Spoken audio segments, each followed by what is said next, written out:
ಸರ್ಕಾರದ ಗ್ಯಾರಂಟಿ ಯೋಜನೆಗಳು ಸೇರಿದಂತೆ ಸಾರ್ವಜನಿಕರಿಗೆ ನಾನಾ ರೀತಿಯ ಸೌಲಭ್ಯಗಳನ್ನು ಒದಗಿಸುವ ನಿಟ್ಟಿನಲ್ಲಿ ಕಾರ್ಯಾಚರಿಸುತ್ತಾ ಇರುವ ಕದ್ರಿಯ ಕರ್ನಾಟಕ ಒನ್ ಕಚೇರಿ ಅವ್ಯವಸ್ಥೆಗಳ ಆಗರವಾಗಿದೆ ಅಂತ ವಿರೋಧಿಸಿ ಸಾಮಾಜಿಕ ಕಾರ್ಯಕರ್ತ ಜೆರಾಲ್ಡ್ ಟವರ್ಸ್ ಅವರು ಶನಿವಾರ ಕಚೇರಿಯಲ್ಲಿ ವಿಭಿನ್ನ ರೀತಿಯ ಪ್ರತಿಭಟನೆ ಮೂಲಕ ಗಮನ ಸೆಳೆದರು.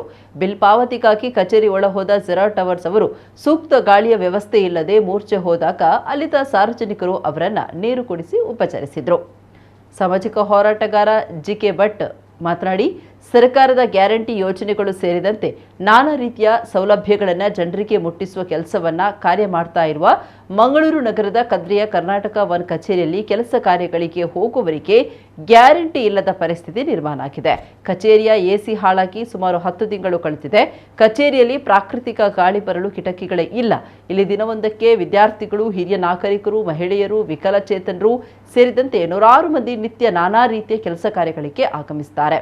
ಗ್ಯಾರಂಟಿ ಯೋಜನೆಗಳ ಅರ್ಜಿ ಸಲ್ಲಿಕೆ ಸಂದರ್ಭದಲ್ಲಿ ದಿನಕ್ಕೆ ಗಂಟೆಯೊಂದಕ್ಕೆ ಸುಮಾರು 300ರಷ್ಟು ಮಂದಿ ಇಲ್ಲಿ ಅರ್ಜಿ ಸಲ್ಲಿಸುವುದನ್ನು ಕಂಡಿದ್ದೇವೆ. ಹಾಗಿದ್ರೂ ಇಲ್ಲಿ ಕುಡಿಯಲು ನೀರಿಲ್ಲ, ಸೂಕ್ತ ಶೌಚಾಲಯ ವ್ಯವಸ್ಥೆ ಇಲ್ಲ, ಬರೆಯಲು ಟೇಬಲ್ ವ್ಯವಸ್ಥೆ ಇಲ್ಲ, ಕಚೇರಿ ಹೊರಗಡೆ ಸ್ವಚ್ಛತೆ ಇಲ್ಲ ಅಂತ ಆರೋಪಿಸಿದರು. ಕದ್ರಿಯ ಈ ಕರ್ನಾಟಕ ಒನ್ ಕಚೇರಿಯಲ್ಲಿನ ಎಸಿ ಹಾಳಾಗಿರುವ ಬಗ್ಗೆ ಸಂಬಂಧಪಟ್ಟವರ ಗಮನಕ್ಕೆ ತಂದು 3 ತಿಂಗಳಾದರೂ ಕ್ರಮವಾಗಿಲ್ಲ ಅಂತ ಅಸಮಾಧಾನ ವ್ಯಕ್ತಪಡಿಸಿದರು.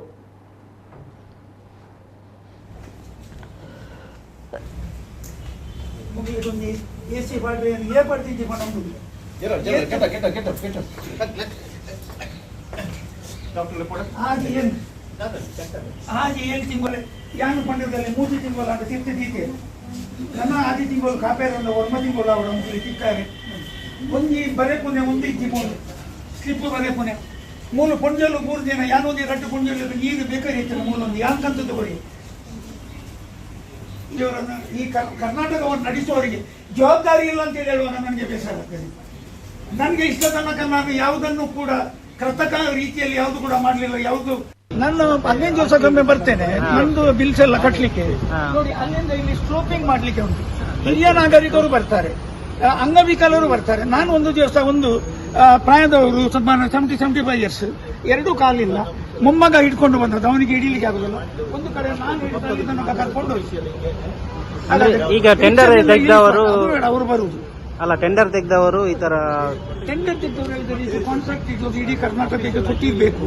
ಮಂಗಳೂರಲ್ಲಿ ಲೈಟ್ ಹೌಸ್ ಇಲ್ಲಲ್ಲಿ ಮತ್ತೆ ನಮ್ಮ ಲಾಲ್ಬಾಗ್ ಹೆಡ್ ಆಫೀಸ್ ಅಲ್ಲಿ ಇದೆ ಇದೊಂದು ಬ್ರಾಂಚ್. ಈಗ ಈ ಬ್ರಾಂಚಲ್ಲಿ ಮಾತ್ರ ಸಮಸ್ಯೆ. ಅದರ ನಂತರ ಮಳೆಗಾಲದಲ್ಲಿ ಕೊಡೆ ಇಡ್ಲಿಕ್ಕೆ ಒಂದು ಬಾಸ್ಕೆಟ್ ಇಲ್ಲ.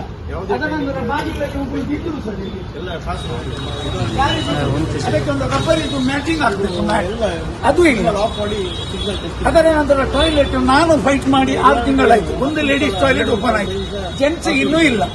ಅವರು ಎಲ್ಲಿ ಅದರ ಹತ್ತಿರದ ಹೋಟೆಲ್ಗಳಿಗೆ ಓಡಬೇಕು.